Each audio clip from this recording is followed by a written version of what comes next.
Hello guys, तो चलिए आज CITS फंडा में हम लोग जानेंगे कि ओम्स लॉ का वेरिफिकेशन किस प्रकार से होगा। तो हम लोग अभी आज ओम्स लॉ के प्रैक्टिकल को करेंगे। तो ओम्स लॉ दो टाइप के प्रैक्टिकल होते हैं। एक में क्या होता है कि हम लोग वोल्टेज को स्टेबल और करंट को स्टेबल कर करके यानी कांस्टेंट वोल्टेज एंड करंट पर हम वेरी करते हैं केवल रेजिस्टेंस को। और दूसरा जो रूल्स है, दूसरा जो मेथड है वो उसमें क्या करते हैं कि हम रेजिस्टेंस को वेरी ना करके हम वोल्टेज को वेरी करते हैं और उसके वेरिएशन से हम लोग ओम्स लॉ का सत्यापन करते हैं। तो चलिए आप लोग को लेके चलते हैं प्रैक्टिकल लैब में और वहां पे करके दिखाते हैं आप लोग को कि किस प्रकार ओम्स लॉ का दोनों मेथड से वेरिएशन करके हम उसका सत्यापन। देखिए ये है जिसमें हमने यूज़ किया है। तो ये है to verify the Ohm's law by constant voltage and variable resistance method. हमने जिसमें बताया कि इसमें आपको रेजिस्टेंस वेरी करना है, जिसके लिए हम लोग यहाँ पे एक वेरिएबल रेजिस्टेंस यूज़ किए हैं। तो इसी सर्किट डायग्राम के अकॉर्डिंग हम आपको इक्विपमेंट सेट कर लेते हैं, फिर उसके बाद आपको लेके आते हैं प्रैक्टिकल सेट पर। जैसा कि आप सब देख चुके हैं, अभी सर्किट डायग्राम आपने देखा। तो हम लोग सर्किट डायग्राम में क्या है कि हमारे पास एक वेरिएबल रेजिस्टेंस होना चाहिए। तो हमने एज ए वेरिएबल रेजिस्टेंस इस रियोस्टेट का यूज़ किया है। आप यहाँ पूरा सर्किट देख सकते हैं। सर्किट में क्या है कि आप लोग पूरा का पूरा कम्बिनेशन समझ में आएगा आपको स्पष्ट रूप से। हमने वही सर्किट डायग्राम को एज ए सर्किट तैयार किया है। अब क्या करते हैं कि ये हमारा एक वेरिएबल रेजिस्टेंस की तरह काम करेगा, जिसको हमने रियोस्टेट का यूज़ किया है उसके लिए एक वेरिएबल रेजिस्टेंस का। और ये एक फिक्स रेजिस्टेंस है जिसको हमें इसको टच नहीं करना है, केवल इसको as a constant resistance use करना है। और ये हमारा एमीटर रहा, जिसकी रीडिंग हमारा क्या है, मैक्सिमम 1 एम्पियर है। तो हाँ, मैक्सिमम 1 एम्पियर है।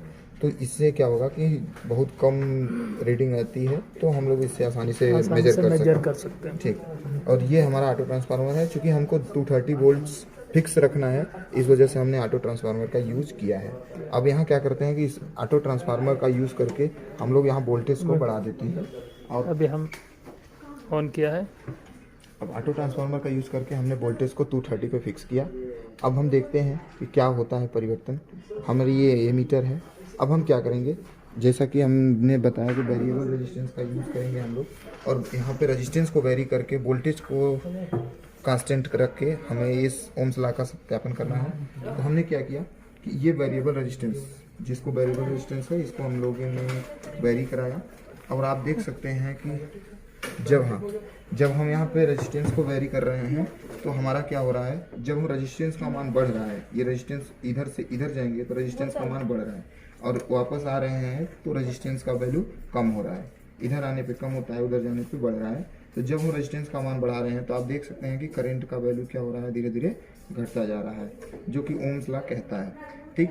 अगर हमें इसको मैथमेटिकली प्रूव करना है तो हमने इसको रीडिंग लेनी है लगभग इसके 2-3 पॉइंट पे। जैसे यहाँ पे आकर के अगर इसका रेजिस्टेंस कुछ होगा, मान लीजिए 110 ओम का रेजिस्टेंस है, तो इस रेजिस्टेंस पे कितना हमारा ये वैल्यू आ रहा है एमीटर का।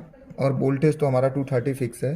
तो 230 वोल्टेज फिक्स होने की वजह से और हमारा यहाँ रेजिस्टेंस को वेरी करने की वजह से हमारा यहाँ करंट क्या हो रहा है, फ्लक्चुएट कर रहा है। तो करंट कम, हमारा वोल्टेज कितना एम्पियर कितना है? अभी हमारा एम्पियर लगभग 0.57 के आसपास है। हाँ, और 52 के आसपास है। अब रेजिस्टेंस वेरी करते हैं। अगर हम रेजिस्टेंस वेरी करते हैं तो क्या होता है कि वो हमारा, देखिए, रेजिस्टेंस को कम कर रहे हैं तो करंट ऑटोमेटिक बढ़ रहा है। जो ओम्स लॉ कहता है, उसका स्टैंडर्ड फॉर्म है, वो कहता है कि अगर हम रेजिस्टेंस को कम करेंगे तो करंट बढ़ेगा। ठीक। तो हम लोग इस तरीके से ओम्स लॉ का सत्यापन किया जा सकता है। अगर आपको रीडिंग्स चाहिए तो इसी तरीके से ओम वेरिस्टर या वेरिएबल रजिस्टर का यूज़ करके आप 2, 4, 5 रीडिंग्स ले करके अलग अलग आप इसको वेरी कर सकते हैं और ओम्स लॉ का सत्यापन कर सकते हैं।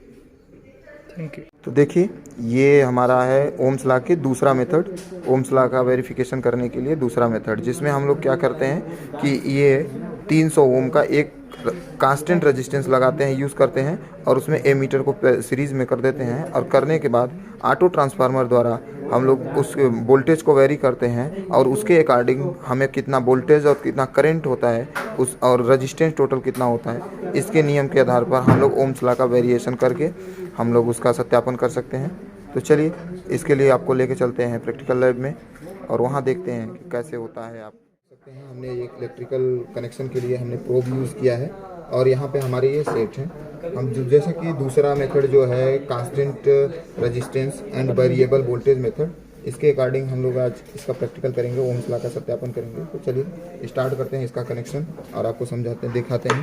इसके लिए हम लोग AC करंट यूज़ कर रहे हैं, तो AC करंट के लिए हम लोग क्या कर सकते हैं कि हम कोई भी सा प्रोब यूज़ कर सकते हैं। अगर DC करते तो उसमें ब्लैक एंड रेड का अलग अलग इस्तेमाल होता, तो ये भी हम यहाँ पे कर सकते हैं कनेक्शन। तो हम लोग देखिए ये हमारा रहा ऑटो ट्रांसफार्मर, ये ऑटो ट्रांसफार्मर रहा। ऑटो ट्रांसफार्मर का क्या है कि यहाँ पे दो हमारे सिरे हैं जहाँ से कि हमको पॉइंट्स करंट मिलेंगे।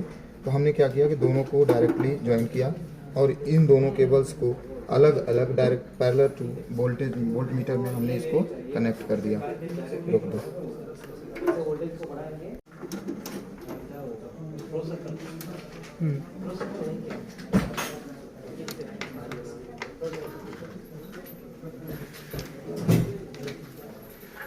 ओके, चालू करें। चालू है। तो नेक्स्ट क्या कर सकते हैं, अब हमने ये वोल्ट मीटर को पैरेलल जोड़ दिया। अब हमें क्या करना है, वोल्ट मीटर की यहीं से हमने ए मीटर को ज्वाइन किया। चूँकि हम लोग कम से कम रेटिंग वाला मीटर इस्तेमाल किया है, जिसका मैक्सिमम रेटिंग क्या है 2 एम्पियर का है। तो चलिए इसको हम सीरीज़ में जोड़ देते हैं। सीरीज़ में जोड़ने के लिए क्या करते हैं हम लोग कि डायरेक्ट यहाँ से इसका निगेटिव पॉइंट एमीटर का दूसरा पॉइंट हम रेजिस्टेंस से जोड़ देते हैं, रेजिस्टेंस के एक सिरे से। ये हमारा वेरिएबल रेजिस्टेंस एक रियोस्टेट है, जिसको हम एज ए रेजिस्टेंस यूज़ कर रहे हैं, फिक्स रेजिस्टेंस। तो ये 300 ओम का रियोस्टेट है, इसको हमने यहाँ फिक्स किया और इससे फिर कनेक्शन लेते हुए हम इसको सीरीज कर देते हैं। और वोल्ट मीटर के दूसरे प्रोब पर, ये तो पहला प्रोब हो गया, अब इसके दूसरे प्रोब पर, जिस प्रोब से यहाँ कनेक्शन नहीं हुआ है उस प्रोब पर हम इसको लगा देते हैं। ये रहा हमारा दूसरा प्रोब, इसमें हम कनेक्ट करके और ऑटो ट्रांसफार्मर से पावर को ऑन कर देते हैं। अब जब पावर ऑन करेंगे, हमारा ये सर्किट डायग्राम तैयार है, सर्किट भी तैयार है। अब हम पावर ऑन करेंगे और वोल्टेज के अकॉर्डिंग रेजिस्टेंस को फिक्स रखते हुए वोल्टेज को वेरी करके इसके अलग अलग रीडिंग्स 4-5 रीडिंग्स ले लेंगे। और फिर लास्ट में हम I = V/R का फार्मूला यूज़ करके हम ओम्स लॉ का सत्यापन कर लेंगे। जैसा कि आप देख सकते हैं हमने पावर ऑन कर दिया है और ये ऑटो ट्रांसफार्मर का एक ऐसा पॉइंट होता है जिससे हम वोल्टेज को वेरी कर सकते हैं। इसको हम लोग बोलते हैं स्विच टाइप ऑटो ट्रांसफार्मर। तो स्विच टाइप है, इसको हम घुमा करके वोल्टेज को कम या ज़्यादा कर सकते हैं। जैसे कि आप देख सकते हैं हम यहाँ वोल्टेज को बढ़ा रहे हैं, तो यहाँ क्या हो रहा है कि हमारा ये वोल्टेज जब हम इसको बढ़ाएंगे, ऐसे करेंगे, तो ये देखिए इधर वोल्ट मीटर का वैल्यू दिया हुआ है कि किस वोल्टेज पे कितने फोकस को पॉइंट करना है हमको। आप देख सकते हैं यहाँ पे इंडिकेशन दिया है। इस समय यहाँ पे 200 पे हम इसको सेट कर देते हैं और यहाँ पे भी आप देख सकते हैं कि वो 200 पे ही वैल्यू वहाँ पे पहुँचा है। ठीक, तो क्या है कि ये वोल्टेज हमारा 200 सेट है। तो इस 200 वोल्ट पे सेट करने के बाद हमारा यहाँ जो करंट का मान आ रहा है वो कितना है, ये 0.5 के बाद 2 पॉइंट है, यानी 0.6 के अप्रॉक्स है। तो हम इसको क्या करेंगे, ओम्स लॉ पे फिर लगा के धीरे धीरे क्या करेंगे। ये हमारा कांस्टेंट वैल्यू रेजिस्टेंस है, इसे हमें किसी तरीके से कोई हस्तक्षेप नहीं करनी है। अगर हम इसको चेंज करेंगे तो हमारा जो वैल्यू है वो चेंज हो जाएगी।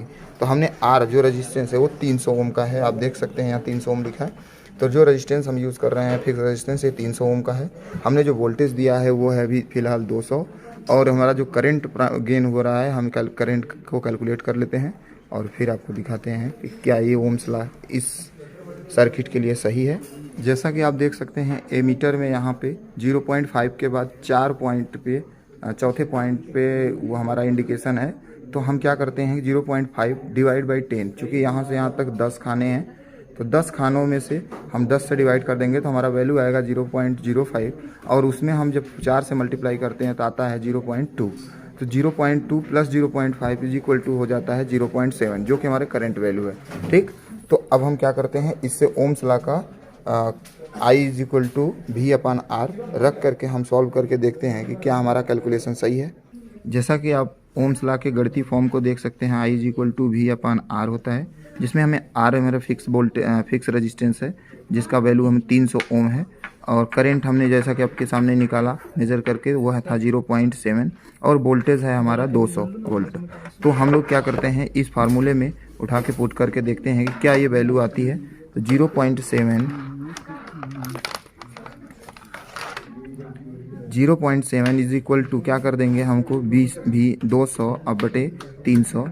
आप इसको क्या करेंगे, काट देंगे तो ये 0.7 इज इक्वल टू ये आ जाएगा 2/3। आप इसकी वैल्यू जो होती है ये 0.69 के समथिंग होती है। तो लगभग ये क्या है कि सही है। चूँकि ये AC वोल्टेज था, हमने जो करंट यूज़ किया था वो AC था, इस वजह से इसमें थोड़े से फ्लक्चुएशंस आ रहे हैं। अगर यही DC में करते तो शायद ये फ्लक्चुएशंस ना होते। ठीक, तो इस प्रकार हम सिद्ध कर सकते हैं कि ओम्स लॉ सही है। इसी प्रकार से ओम्स लॉ का सत्यापन किया जाता है।